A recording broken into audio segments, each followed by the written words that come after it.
Hello नमस्कार दोस्तों। देखिए खेसारी लाल यादव का एक गाना आया है जो तो दिल तोहरे पर बाजे तोहरे पर दिल हमर बा।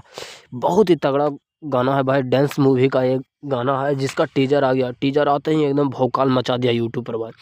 एकदम समझिए तो 1 घंटा में करीब उसका जो व्यू है ना भाई, एकदम बिजोड़ है भाई। बिजोड़ ग्लोबल म्यूजिक जंक्शन से आया है और इसका जो राइटर है वो कृष्णा बेदर्जी जी हैं और बहुत ही तगड़ा है भाई। एकदम समझिए तो एकदम गर्दा मचा दिया। जो भी अभी तक गाना खेसारी लाल यादव का है उस सभी से हट के है भाई। 2024 में जितने भी खेसारी लाल यादव का गाना है वो सबसे हट के है भाई। फिल्म को तो कहा नहीं जैसा जिस प्रकार से गाना में वीडियो भी अगर मतलब शूटिंग जो हुआ ना है एकदम लाजवाब है, लाजवाब।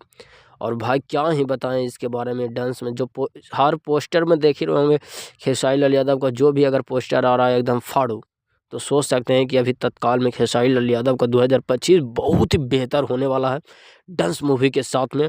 और गाना तो लाजवाब हो ही रहा है खेसारी लाल यादव के बैक टू बैक। तो बाकी अगर नहीं देखे हैं तो ग्लोबल म्यूजिक जंक्शन पर जाइए और इसे देखिए और सुनिए और इसका कल का इंतज़ार कीजिएगा 9 बजे। थैंक यू, लव यू, नमस्कार।